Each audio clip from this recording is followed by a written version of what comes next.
اہل ایمان کی نشانیاں، یہ دنیا کی 4 چیزیں ایسی ہیں جو بندے کو ہر معاملے کے اندر جا کر پریشان کرتی ہیں، ڈسٹرب کرتی ہیں۔ پہلی دنیا، یہ دنیا کی محبت، اسے سینوں میں رکھو گے کبھی بھی عزت و ناموس کا پہرے کی بات جب بھی ہوگی آپ ادھر ادھر ہونے پونے ادھر ادھر سوچتے رہو گے۔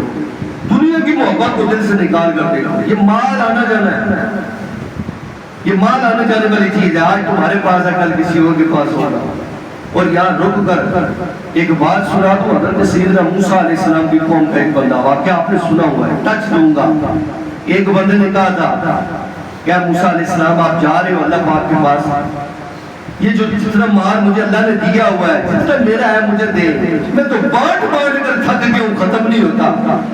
کہا ٹھیک ہے۔ اگلے لمحے ایک اور بندہ، وہ اپنا سترے عورت جسم کا وہ حصہ جو لوگوں کے سامنے ظاہر نہیں کیا جاتا، زمین کھود کر اندر بیٹھا ہوا تھا۔ کہا نبی اللہ کے پاس جا رہے ہو تو پورے پہاڑ پر عرض کرنا سترے عورت چھپانے کے لیے کپڑا تو عنایت کر دے۔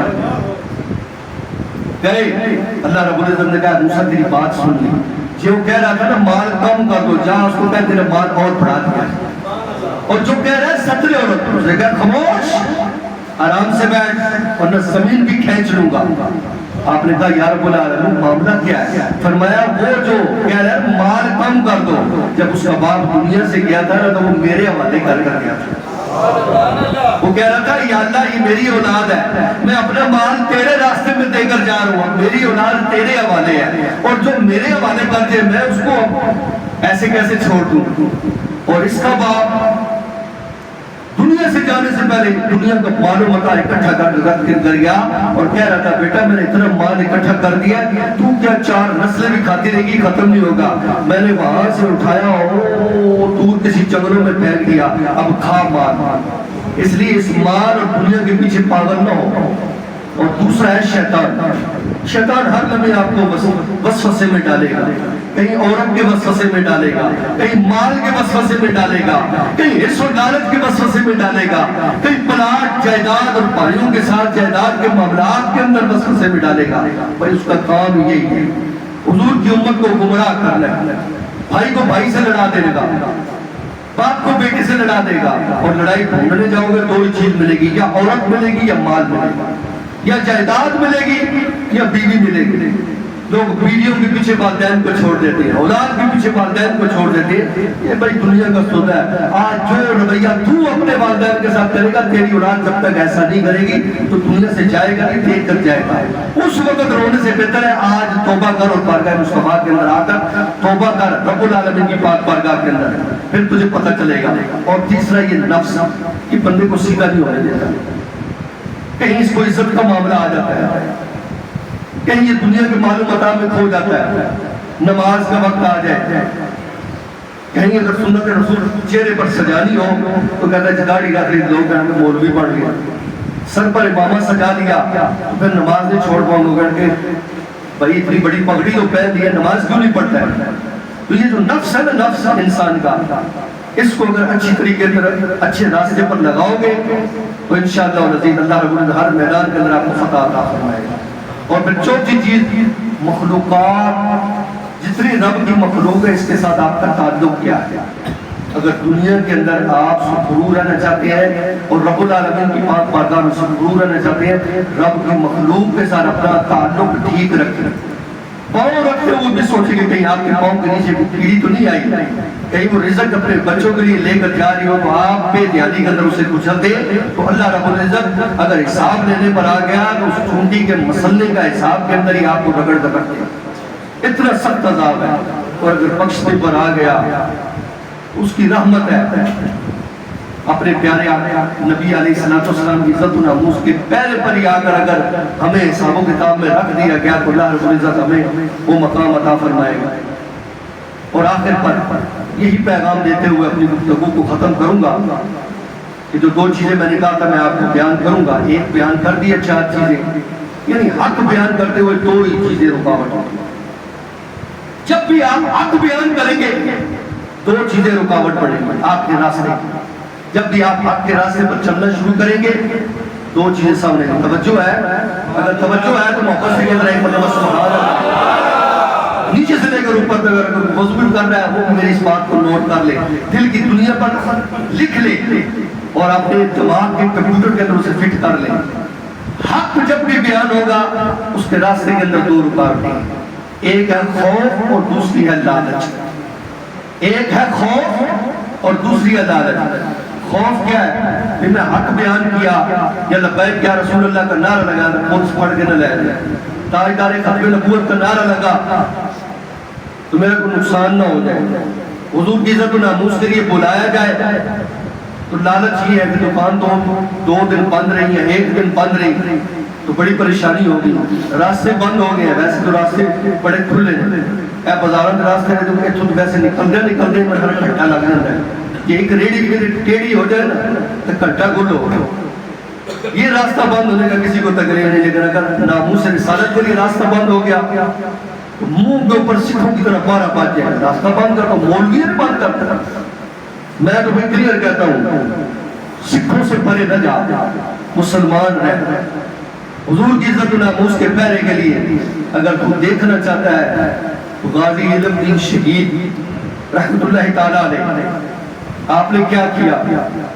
ماں سے لیا، ماں تھوڑے سے پیسے نہیں دیتی، ماں سے پیسے لیا، چھڑا دیا، خنجر لیا، رکھا، اور یہ نہیں کہا کہ چھپ چھپا کر راجپال کی دکان کے اندر داخل ہوا تو اسے کہا بھی طرف تکڑا ہو جا، تو وہی ہے جس نے میرے پیارے محبوب علیہ السلام کی نامی اسمی گرامی رنگیلا رسول اس حوالے سے کتاب لکھی ہے، اس نے کہا ہاں تکڑا ہو جا۔ مارنے کے بعد سکھ اکٹھے ہوئے دوڑتے ہوئے آئے، اس نے کہا تجھے دوڑنے دے نہیں ہوتا، میں دوڑنے کے لیے آیا ہی نہیں ہوں، اور یہاں دیکھا کہ آج وہ نوٹ جو تم اپنی جیبوں میں رکھتے ہیں اس کے اوپر جس پاپے کی تصویر ہے نا اس کے نظریات کو بھی سمجھو، اس پاکستانی قوم کو ان کے نظریات کو سمجھنا ہوگا۔ تو اس پاپے نے کہا تھا صرف ایک مرتبہ علم الدین یہ کہتے کہ میں نے چاقو نہیں مارا، میں نے خنجر نہیں مارا، ثابت کرتے ہوئے مجھے مٹ لگے گی۔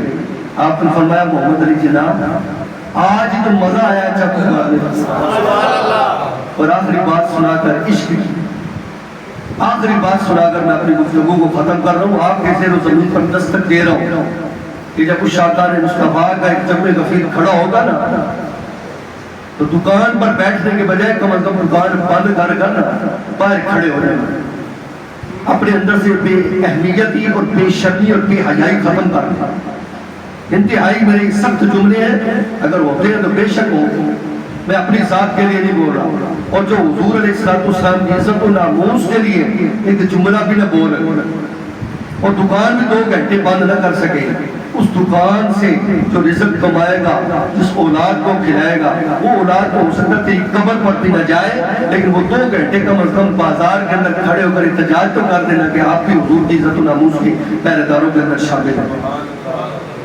لیکن لوگوں کو احساس نہیں کہ زندگی ختم ہو جانی ہے۔ غازی علم دین شہید جب آپ کو پھانسی دی جا رہی، جس رات پہ پھانسی دی جا رہی تھی نا، جو دروگا جیل کے دروازے پر کھڑا تھا، اس نے جیل میں دیکھا تو غازی علم دین شہید اندر سے غائب، اس نے شور ڈال دیا پوری جیل کے اندر، میاں والی جیل کے اندر، اور علم دین دوڑ گیا، علم دین دوڑ گیا، پوری رات شور مچا، پوری جیل کے اندر نکارہ بج گیا، یعنی اپنے آپ کو کہتا تھا میں عاشق رسول ہوں، اور جیل میں سے غائب کیسے ہو گیا؟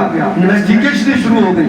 جب تہجد کا وقت ہوا سارے لوگ دوڑے دوڑے آئے، دیکھا تو غازی علم دین شہید اس طرح چپلی ڈال کر جیل کے اندر ہی موجود ہوئے، باقی سارے چلے گئے۔ وہ جیل کے دروگا قریب گا، جا کر کہنے لگا اے علم دین بتا تو صحیح، میں نے خود آنکھوں سے پوری جیل دیکھی، تو اندر نہیں تھا، کدھر گیا تھا؟ کہا راز رہنے دے۔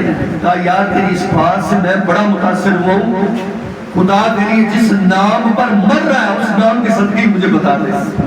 اس نے اپنی کتاب کے اندر لکھا، اس نے کہا کہ جب عشاء کی نماز میں پڑھ چکا تو میں اسی طرح بیٹھا تھا تو ایک خوبصورت نورانی مکڑا ظاہر ہوا، میں نے پوچھا کہ آپ کون ہیں؟ کہا علم دین اٹھ، مجھے حضور حضرت محمد مصطفیٰ صلی اللہ تعالیٰ علیہ وآلہ وسلم نے بھیجا ہے۔ کہا علی جا میرے عاشق کو لے آ، زندگی کے اندر اسے دیدار کرو، مر کر تو پھر میں نے کرا نہیں کرا۔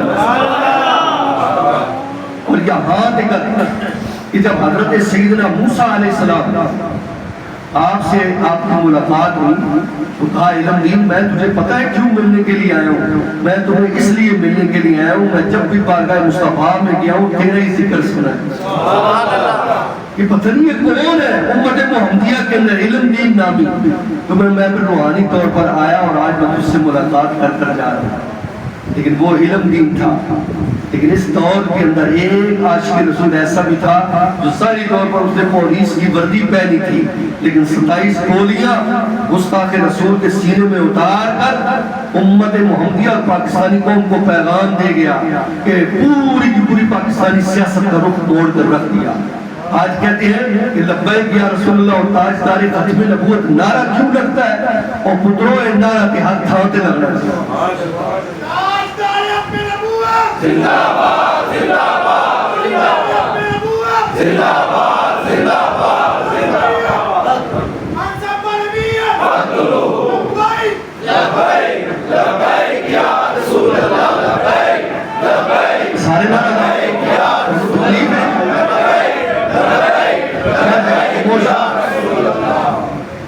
کچھ ایسے جملے ہوتے ہیں، میں اس منصب پر بیٹھا ہوں کیونکہ جو میری نگاہوں کے سامنے ہے، جو میری نگاہوں کے سامنے نہیں ہے، سب دیکھ رہے ہیں، اور کچھ خدا دا خوف کرو اور حضور دا نعرہ ووٹ جتھے مرضی دے چھڈیا جی جائے، تسی ووٹ دین اور حضور دا نعرہ لیندے جنہاں نوں موت پیندی ہے انہاں حضور دے واسطے گردناں کٹانیاں، کچھ شرم کرو، کو حیا کرو۔ حضور کا نعرہ جب تاجدار ختم نبوت کا نعرہ لگا تو بھیگی بلی ہوئے تر ویکھ شرم نہ ٹوک کے مر جاؤ۔ کبھی کبھی مجھے سخت جملے بولنے پر مجبور مت کیا کرو۔ اب میں لگاؤں گا تاجدار ختم نبوت جنہاں نعرہ نہ لائے یا رسول اللہ انہوں ویکھ لو جڑے تہاڈے عزت و ناموس دے نعرے دے واسطے زبان نہیں لا سکتے، اے تہاڈی شفاعت دے حقدار نے۔ تاجدار ختم نبوت زندہ باد زندہ باد زندہ باد۔ اس طرح شیراں غلام نعرہ لایا کرو۔ عالم کفر تو اس نعرے نال کمدا پیا تے تسی ایتھے بیٹھ کے کمبی جاندے ہو۔ کوئی آ گیا تو پھڑا میں جاواں گا، مینوں پھڑ کے لے جان گے، تسی بے شک پیچھے نہ آنا، لیکن حضور دی عزت و ناموس دی گل آوے نعرہ ہے شیراں کو مارو، اے دیواراں نوں بھی گواہ بنا چھڑو، مر جاؤ گے نا بندے گواہی دین نہ دین، دیواراں گواہی دین گیا۔ تاجدار ختم نبوت زندہ باد زندہ باد زندہ باد۔ کہندے نا نعرہ ہے لاؤ نا کہ اگر کوئی موزی منافق بیٹھا ہے نا، کوئی نون لیگ دا بلے دا یار بیٹھا ہے، انہوں بھی ظالم نوں پتہ لگ جانا چاہیے کہ حضور دی عزت و ناموس تو بعد کے کوئی شے نہیں۔ تاجدار ختم نبوت زندہ باد زندہ باد زندہ باد۔ من سب نبی من سب نبی